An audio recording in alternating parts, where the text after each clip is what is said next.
Hey guys, halfclickup here. Welcome back to the channel. Today is Friday, August 3rd, and it is International Beer Day.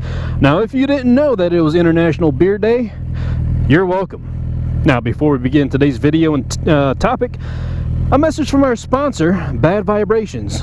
Because after all, without bad vibrations, I'd be able to bring you multiple camera angles and cool shit like that.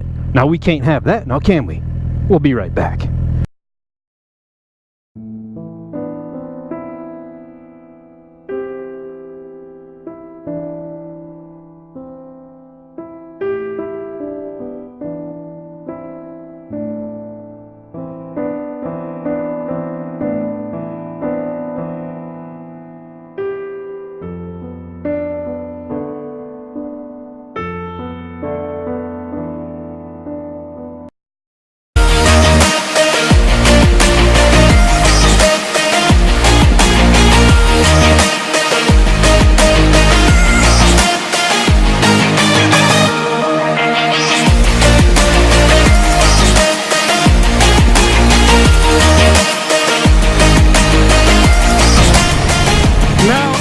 You're a motorcycle enthusiast who's been living under a rock for the past few days, you've heard of Harley Davidson's brand new aspirations to bring to the market very unusual and uncharacteristic models. Very uncharacteristic of the brand Harley Davidson, what it stood for in the past, and what their bikes have stood for. And so, just to recap for you guys, Harley Davidson recently announced that they're going to bring 3 new bikes to the market. Now, whether or not these 3 new bikes will have various models amongst them and be expanded upon and what have you, I don't know. But first off, they've got an entry into the, I guess you would call it the adventure touring market. They're going to bring what they call the Pan America to market. And from what I can tell, just aesthetically, it looks like it's going to be something that's going to compete with bikes like the BMW GS series and the Africa Twin, possibly the Ducati Multistrada, things like that. Now, a second bike they're bringing to market is, I guess, for all these guys who are still stuck in the OCC days or something. Yeah, some kind of custom chopper thing, I don't know. But the third one they're bringing, slated for, I believe, the year 2020, and it's the one that's the most intriguing to me. And I guess the reason why it's the most intriguing to me is because it's the most elegant and modern looking bike. It doesn't officially have a name yet, except for the fact that it's very clearly and obviously some variant of a Street Fighter. So when you look at Harley Davidson and you compare them to other motorcycle manufacturers, the main thing that is uncomparable amongst them is the fact that Harley Davidson has, for the most part, never strayed from the classic just Harley Davidson kind of cruiser, bobber, hardtail, softtail. You know, the Harley Davidson is Harley Davidson, man. Look at manufacturers like Yamaha and Honda, Suzuki. They all have variants going from everything from dirt bikes to adventure bikes to all-out super bikes, you know, sport bikes, to naked bikes. You know, Harley Davidson has never bothered to stray from its, I guess you would call, heritage. You know, I don't even need to elaborate. You guys understand the long-standing stigma that has always been involved with Harley Davidson and their image and their, you know, their hog biker lifestyle and all that. You know, for decades now, the metric motorcycle market, all the Japanese manufacturers, even European manufacturers, have all catered to every genre of rider.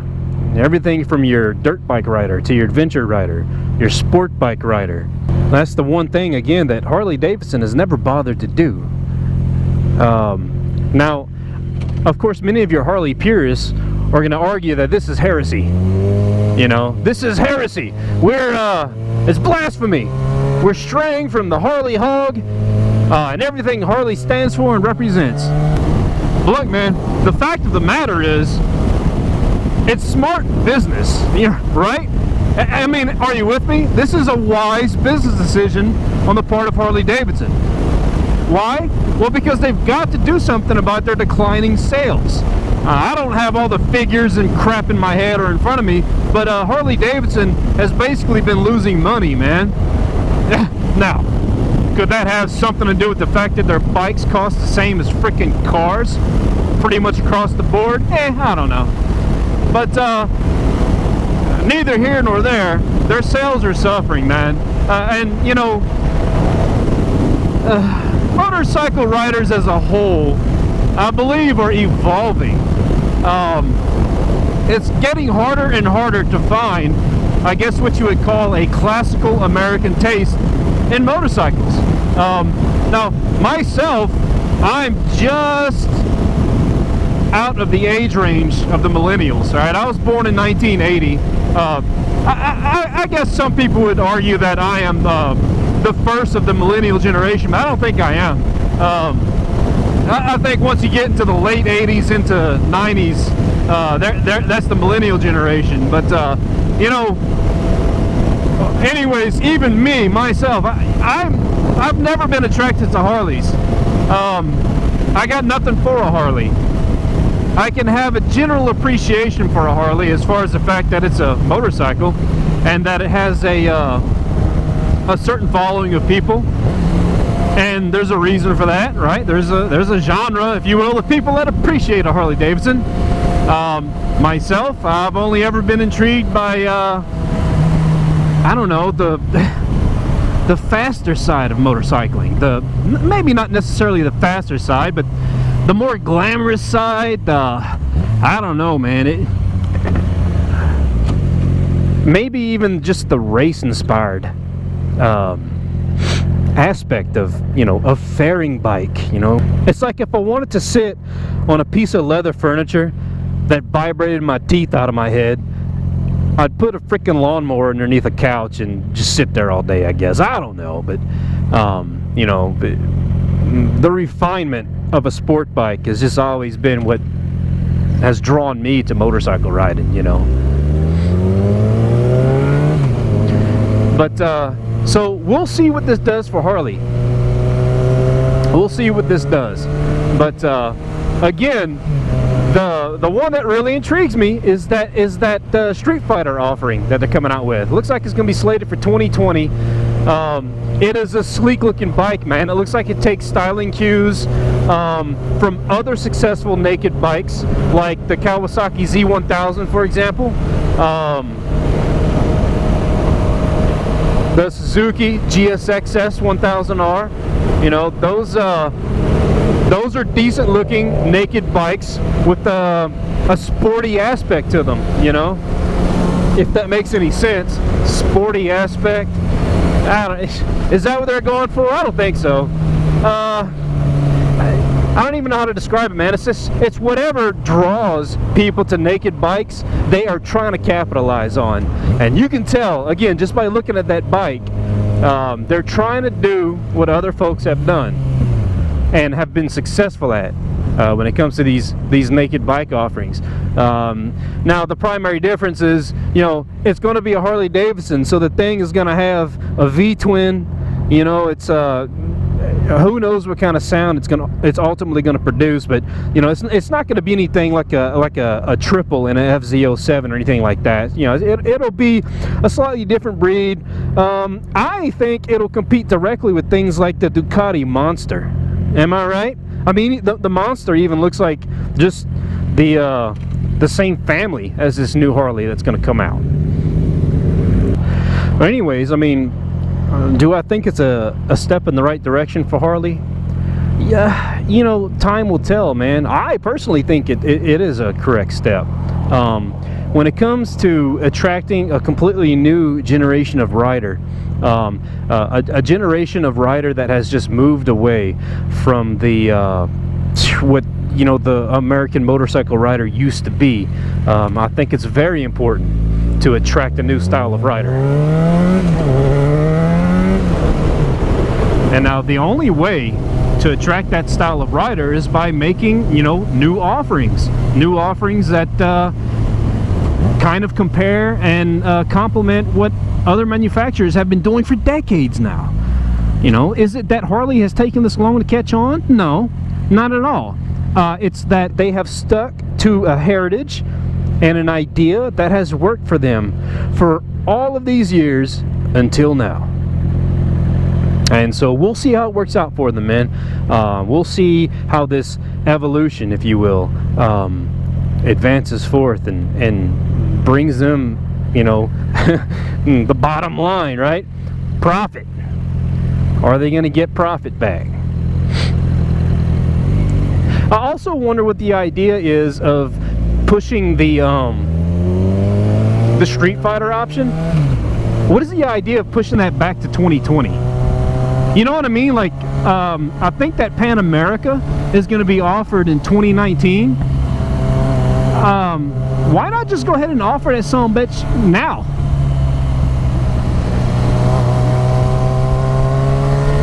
Gotta watch it through here, man.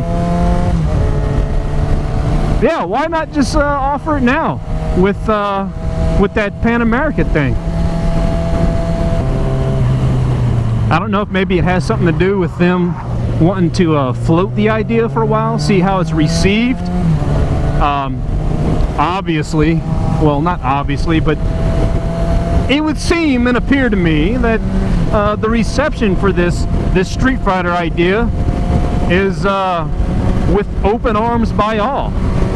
I mean, come on, man. Everybody wants to see what a Harley Street Fighter is going to be, right?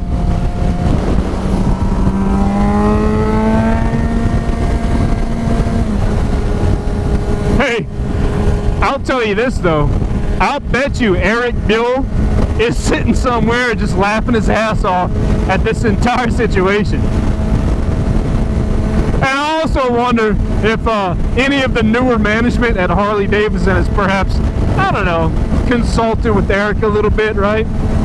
Now, everybody knows EVR completely failed, but I don't think that was an issue to do with the motorcycles themselves, man. That was a pricing and marketing issue. And just as an example, I'm sure there's some of you sitting there right now watching this asking themselves, well, what in the fuck is EVR? And so that just goes to show you marketing and targeted marketing more aptly